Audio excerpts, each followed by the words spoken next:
1 करोड़ से अधिक मुस्लिम, टिकट नहीं मिलने पर बगावत। 2 चरण का चुनाव देश में समाप्त हो चुका है। इस 2 चरण के चुनाव के बाद कांग्रेस पार्टी में बगावत के स्वर तेज हो गए हैं।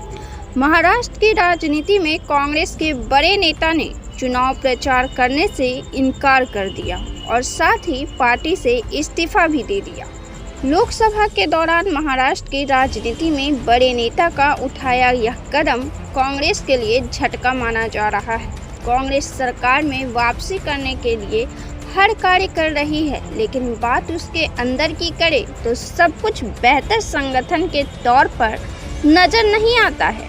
हालांकि राज्य के स्तर पर भाजपा में भी कई खामियां नजर आती हैं। बीजेपी बिहार में जहां एक भी महिला उम्मीदवार को टिकट नहीं दिया है और बिहार में राष्ट्रीय जनता दल लालू की पार्टी राजद ने 4 से अधिक महिला को टिकट दिया है, जिसमें 2 उनकी अपनी बेटी है।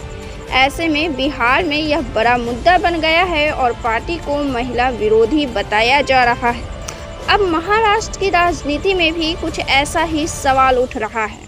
कांग्रेस ने महाराष्ट्र में एक भी मुस्लिम उम्मीदवार को टिकट नहीं दिया है, जिसके बाद से खुलकर नाराजगी अब बाहर आ गई है। मोहम्मद आरिफ नसीम खान ने विपक्षी महाविकास अघाड़ी गुट ने एक भी मुस्लिम उम्मीदवार नहीं उतारा है। महाराष्ट्र के पूर्व मंत्री ने लिखा, महाराष्ट्र के कुल 48 लोकसभा सीटों में से एमवीए ने एक भी मुस्लिम उम्मीदवार को टिकट नहीं दिया है। उन्होंने कहा कि पूरे महाराष्ट्र में कई मुस्लिम संगठन, नेता, पार्टी कार्यकर्ता उम्मीद कर रहे थे कि कांग्रेस अल्पसंख्यक समुदाय से कम एक उम्मीदवार को टिकट देगी, लेकिन दुर्भाग्य से ऐसा नहीं हुआ है। उन्होंने कहा कि सभी पार्टी नेता और कार्यकर्ता अब उनसे पूछ रहे हैं, कांग्रेस को मुस्लिमों का वोट चाहिए, उम्मीदवार क्यों नहीं। खड़गे को संबोधित पत्र में उन्होंने लिखा, इन सभी कारणों से मैं मुसलमानों का सामना नहीं कर पाऊंगा और मेरे पास कोई जवाब नहीं है। खान ने यह भी कहा कि वह महाराष्ट्र कांग्रेस अभियान समिति से भी इस्तीफा दे रहे हैं। कांग्रेस महाराष्ट्र की 48 लोकसभा सीटों में से 17 पर शिवसेना और एनसीपी के साथ गठबंधन में चुनाव लड़ रही है। वे विपक्षी महाविकास अघाड़ी के घटक हैं। उन्होंने कहा, मैं इस सवाल का सामना करने में असमर्थ हूँ कि अल्पसंख्यक समूहों के साथ अन्याय क्यों किया गया है। पार्टी अपनी समावेशी विचारधारा और सभी समुदायों को प्रतिनिधित्व देने से भटक गई है। मोहम्मद आरिफ खान मुंबई उत्तर मध्य से टिकट की दौड़ में थे, लेकिन पार्टी ने इस सीट से वर्षा गायकवाड़ को सिंबल दिया है।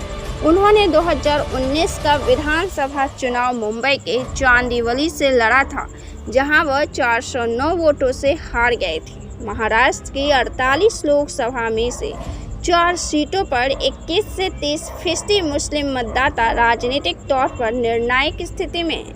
7 सीटें ऐसी भी हैं जहां मुस्लिम मतदाता 15 से 20% हैं, जो चुनावी नतीजों को प्रभावित करते हैं। इसके अलावा 11 से 15% मुस्लिम मतदाता वाली 11 सीटें भी महाराष्ट्र में अहम हैं। बाकी लगभग सभी सीटों पर 5 से 10% मुस्लिम मतदाता मौजूद हैं। 2019 के विधानसभा चुनाव में कांग्रेस ने 7 मुस्लिम उम्मीदवार दिए थे। महाराष्ट्र की 48 सीटों में से केवल 1 सीट औरंगाबाद सीट पर एमआईएमआई के इम्तियाज जलील इकलौते मुस्लिम सांसद चुने गए थे। इस बार भी वे मैदान में हैं। आपको बता दें कि 2011 की जनगणना के हिसाब से 11 करोड़ से ज़्यादा आबादी वाले महाराष्ट्र में 11.54% लगभग 1.5 करोड़ आबादी मुस्लिम समुदाय की है। उत्तरी कोंकण, खानदेश, मराठवाड़ा और पश्चिमी विदर्भ में मुसलमानों की संख्या अधिक है। महाराष्ट्र की 48 लोकसभा सीटों की बात करें तो पिछले चुनाव में भाजपा को 23, शिवसेना को 18, राष्ट्रवादी कांग्रेस को 4, कांग्रेस को 1, एमआईएम को 1 और निर्दलीय 1 सीट पर जीत हासिल करने में सफल रहे थे। तो आप इस तमाम मुद्दे पर क्या सोचते हैं? महाराष्ट्र में मुस्लिमों को एक भी उम्मीदवार नहीं दिए जाने के मामले में और भाजपा का बिहार में एक भी महिला उम्मीदवार को टिकट नहीं दिए जाने के मुद्दे पर आपकी क्या राय है? अपना जवाब कमेंट बॉक्स में ज़रूर दें।